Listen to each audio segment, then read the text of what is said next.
আল্লাহর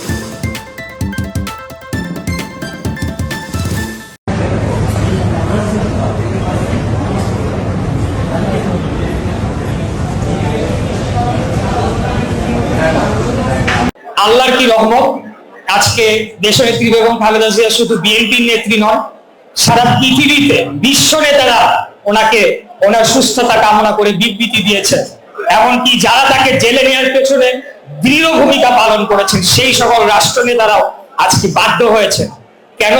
সেটা একান্তই ওনার ব্যক্তিগত অর্জন, ওনার যে দৃঢ় মনোভাব, দেশপ্রেমের প্রশ্নে, বাংলাদেশের মানুষের ভোটাধিকারের প্রশ্নে, গণতন্ত্রের প্রশ্নে যিনি এক সেকেন্ডের জন্য আপোষ করেন নাই। কিন্তু সেই নেত্রীর জন্য সকলেই পৃথিবী জুড়ে আপনার দোয়া হয়েছে এবং বিশ্ব নেতারা সেখানে ওনার সুস্থতা কামনা করে দোয়া চেয়েছেন। আমরা আসলেই ভাগ্যবান যে দেশনেত্রী বেগম খালেদা জিয়া যদি এই গণতান্ত্রিক আন্দোলন, গণতন্ত্র পুনরুদ্ধারের আন্দোলনে ওনার যে ত্যাগ, সেটা যদি উনি স্বীকার না করতেন বা কোনো ধরনের আপোষকামিতায় যেতেন, তাহলে আমি মনে করি 24-এর গণঅভ্যুত্থান কেন 100 বছরে আওয়ামী লীগকে হরানো সম্ভব হতো না।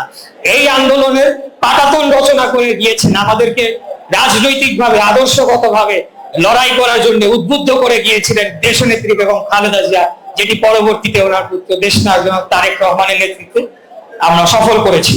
যে বিগত 3-4 দিন আমাদের জন্য বেশ কষ্টকর ছিল, কষ্টময় ছিল এই কারণে যে আমাদের নেত্রী, দেশনেত্রী বেগম খালেদা জিয়া তিনি অত্যন্ত সংকটাপন্ন অবস্থায় ছিলেন এবং একটা শঙ্কা তৈরি হয়েছিল সারা বিশ্বের বাসীর মাঝে।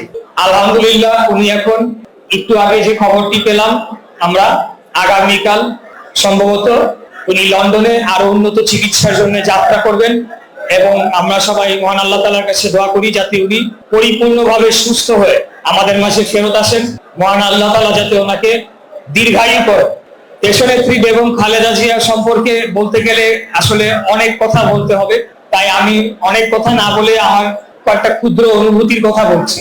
আমি আসলে মন থেকেই বিশ্বাস করি যে বেগম খালেদা জিয়ার মতো নেত্রী 1000 বছরেও একজন আসে কিনা সেটা আমি বিশ্বাস করি আসে না। অনেক নেতা এসেছে এবং আগামীতেও আসবে, কিন্তু একজন মহিলা যিনি একজন গৃহবধূ ছিলেন, পরিস্থিতি ওনাকে সামনে নিয়ে আসে রাজনীতির মাঠে এবং তিনি রাষ্ট্র পরিচালনার দায়িত্ব একাধিকবার পালন করেন। ওনার প্রতি জনগণের, সাধারণ মানুষের যে ভালোবাসা আমিও নিজেও দেখেছি, সেটা আসলে ভাষায় প্রকাশ করার মতো নয়।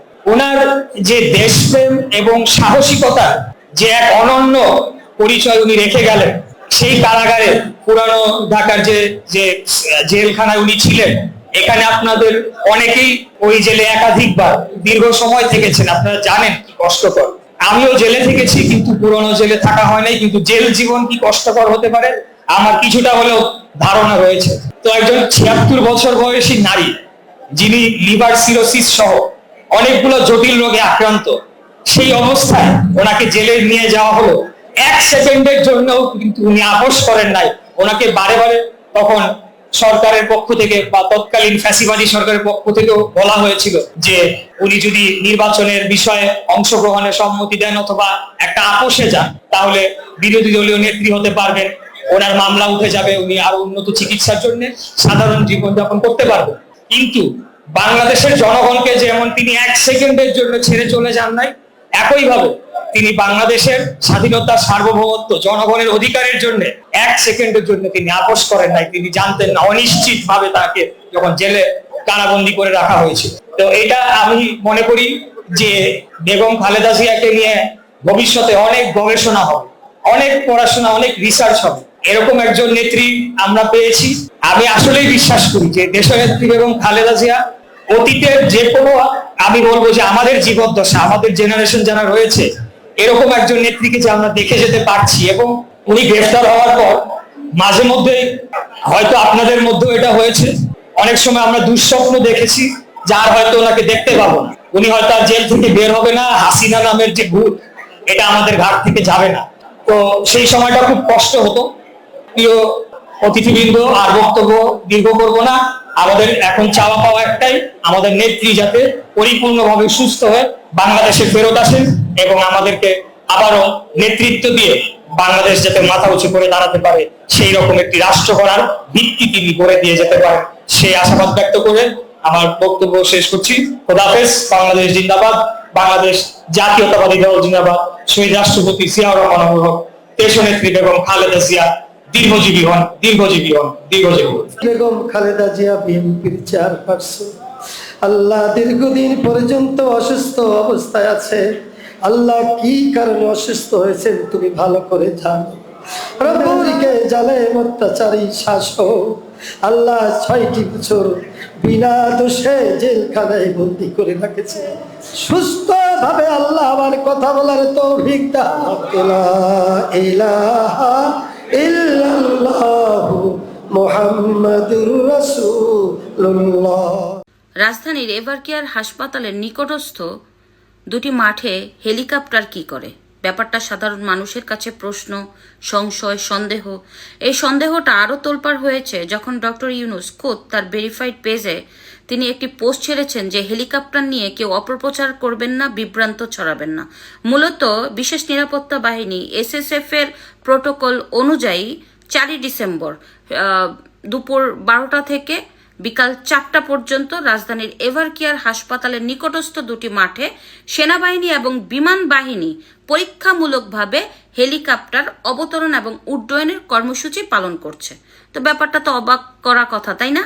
একটু চিন্তা করে দেখেন, রাজধানীর বসুন্ধরা একটি আবাসিক এরিয়া এবং এর থেকেও গুরুত্বপূর্ণ যে এই এরিয়াতে এভারকেয়ার হাসপাতালে আপনার জননেত্রী খালেদা জিয়া আছেন, যেইখানে SSF এর গার্ড আছে, বিমান বাহিনীর সদস্য আছে, সেনাবাহিনীর সদস্য আছে, বিজিবি মোতায়েন আছে, পুলিশ সদস্য আছে। পুরোপুরি নিরাপত্তার চাদরে ঢাকা এই হাসপাতালের নিকটস্থ দুটি মাঠে হেলিকপ্টার পরীক্ষামূলক কর্মসূচি করে বিকট শব্দের ব্যবহার করবে, তো ব্যাপারটা তো আসলেই সন্দেহজনক, তাই না? তো মূলত ডক্টর ইউনূস সবাইকে বোকা ভাবে, কিন্তু মানুষ যে বোকা না সে আর জানে না। ওই মানুষের মুখ চেপে রেখে সত্যকে ঢেকে এই পৃথিবীর মায়া ত্যাগ করেছেন। শুধুমাত্র এই সরকার খামখেয়ালি করে এই ব্যাপারটা প্রচার করছে না, পুরোপুরি দোষ তারেক জিয়ার ঘাড়ে দেওয়ার জন্য।